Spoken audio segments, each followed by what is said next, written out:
Sir आपको पढ़ाते हुए 40 साल हो गए हैं। आपके एक्सपीरियंस से आपने हज़ारों बच्चों को पढ़ाया है। तो कोई ऐसा इंटरेस्टिंग सा एग्ज़ाम्पल आप हमारे साथ शेयर कर सकते हैं, जिसमें बच्चे को प्रॉपर रिविज़न की वजह से उसको बहुत ही एक्स्ट्रा ऑर्डिनरी रैंक मिला हो? ऐसा कोई एग्ज़ाम्पल आप हमारे साथ शेयर कीजिए, हमें बताइए। 40 साल की मेरी इस टीचिंग की यात्रा में हजारों विद्यार्थियों से मेरा इंटरेक्शन हुआ है और लगभग 80,000 से 1 लाख के करीब मैंने विद्यार्थियों को डायरेक्ट पढ़ाया क्लासरूम कोचिंग के अंदर। तो एक टीचर के साथ बहुत सारे बच्चों की यादें होती है, जुड़ी हुई होती है, पर कुछ बच्चों की यादें ऐसी होती है जो जीवन भर साथ चलती है। तो मैं ऐसा ही एक स्टूडेंट की आपको कहानी सुनाता हूँ, मेरे दिल के बहुत करीब था और प्रदीप उसका नाम था।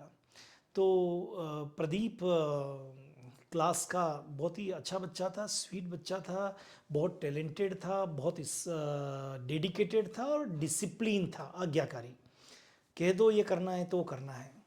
मेडिकल एंट्रेंस एग्ज़ाम की तैयारी कर रहा था, एम्स एंड ये AIPMT उस समय होता था, CPMT, इनकी तैयारी कर रहा था। तो बच्चे क्लास में जाते हैं, टेस्ट होता है, बच्चों से पूछते हैं कितने मार्क्स आए। तो प्रदीप ने मुझे बताया कि उसके टेस्ट में 80% मार्क्स आए। उस समय 80% मार्क्स वेरी कंफर्टेबल, आसानी से बच्चा निकल जाता था।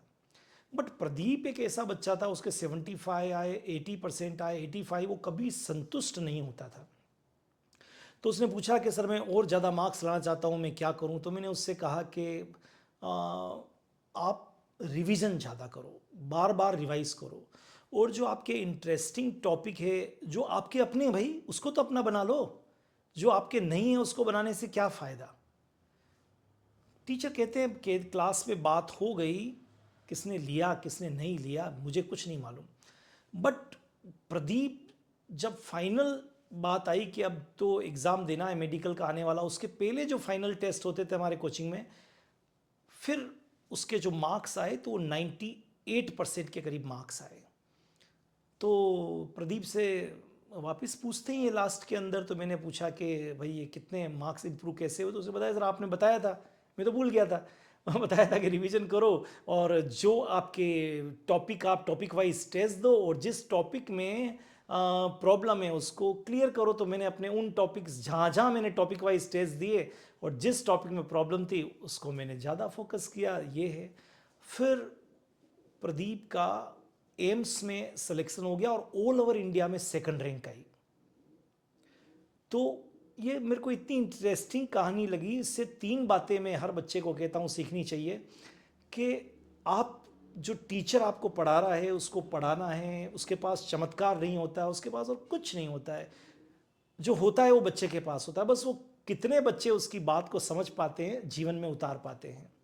दूसरा, कितने बच्चे रिवीजन पे फोकस करते हैं, क्योंकि रिवीजन पे फोकस करने से सबसे अच्छी बात ये होती है कि आपकी गलतियां दूर होती जाती है और आप अच्छे होते जाते अपनी स्टडी के अंदर। नंबर 2, आपको अपने वीक पॉइंट्स मालूम चल जाते हैं बार बार रिवीजन करने से। तो आप क्या करते हैं, उन पे काम करते हैं, और जब आप उस पे काम करते हैं तो वो वीक पॉइंट आपके स्ट्रांग बन जाते हैं। और तीसरा, जो आपके इंटरेस्टिंग टॉपिक है, जो आपके हाथ में है, अरे उनको तो अपना बना लो ना। जो आपके टॉपिक आपके नहीं है उनके ऊपर पीछे भागोगे तो क्या होगा, टाइम वेस्ट होगा। लेकिन जो आपके उन पे तो करना ही है, काम तो सब पे करना है मेडिकल की तैयारी के लिए, लेकिन फिर भी आपके जो अपने टॉपिक है उन पर तो आपकी मास्टरी होनी चाहिए। एंड दूसरा, practice makes a man perfect.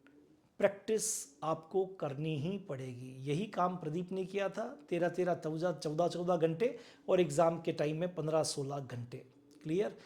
तो इन सब चीज़ों से उसको जो थी ऑल ओवर इंडिया एम्स में सेकंड रैंक मिली थी। तो ये मेरे दिल के इतना करीब एग्जाम्पल था। और इस कहानी में तो और भी बहुत सारी चीज़ें हैं। जैसे प्रदीप के मम्मी पापा साल भर जब वो यहाँ पर पढ़ा तो केवल 2 या 3 बार केवल उसको रूम को देखने के लिए आते थे, रूम की सफाई करके, और मम्मी चली जाती थी। 1 घंटा, आधा घंटा, नॉट मोर देन डेट, जो किराए के कमरे में वो रहता था। दूसरी इंटरेस्टिंग बात, कभी उसने क्लास को बंक नहीं किया और उसने रेगुलर स्टडी, रेगुलर टेस्ट, ये सब कुछ किया। तो यही कुछ चीज़ें होती है जो बच्चे को खुद को करनी पड़ती है। तो जो भी बच्चे मेडिकल की तैयारी कर रहे हैं, आईआईटी की तैयारी कर रहे हैं, उनको खुद जिम्मेदारी लेनी पड़ेगी। ये प्रदीप की क्वालिटी थी, दूसरों के ऊपर नहीं। क्योंकि किताबें सब जगह अवेलेबल है, टीचर सब जगह अवेलेबल है, क्लासरूम सब जगह अवेलेबल है। फ़र्क किस में बच्चों में, फ़र्क किस में, अगर आप पूछेंगे और कोई बिल्कुल अगर अपने आप को अगर आपको सही राय देगा तो यही बात कहेगा कि बच्चों में फ़र्क होता है बस। और वो बच्चे, जो बच्चा जिम्मेदारी खुद की खुद ले लेता है, बस उसको सक्सेस मिल जाती है। तो ये कहानी मेरे दिल के बहुत करीब थी। इसलिए नहीं कि उसकी second rank all over India में आ गई, बल्कि इसलिए क्योंकि उसका जो पूरा तैयारी का एक जो प्रोसेस था ना, आंखों के सामने से एक फिल्म की तरह था। जैसे एक कोई फिल्म चलती है ना, बिल्कुल 70 mm के पर्दे के ऊपर पूरा की पूरा 3 घंटे की, ऐसी उसको जब सोचता हूँ तो ऐसी फिल्म चलती है प्रदीप की। ऐसे बहुत सारे बच्चे, किस दिन और किसी और बच्चे की कहानी सुनाएंगे। तो जो देख रहे हैं बच्चे, वो इनमें से जो अच्छी बातें हैं उनको लेने की कोशिश करें। लेकिन एक अच्छी बात तो गांठ बांध लीजिए, इस वीडियो को देखने के समाप्त कर रहा हूँ मैं।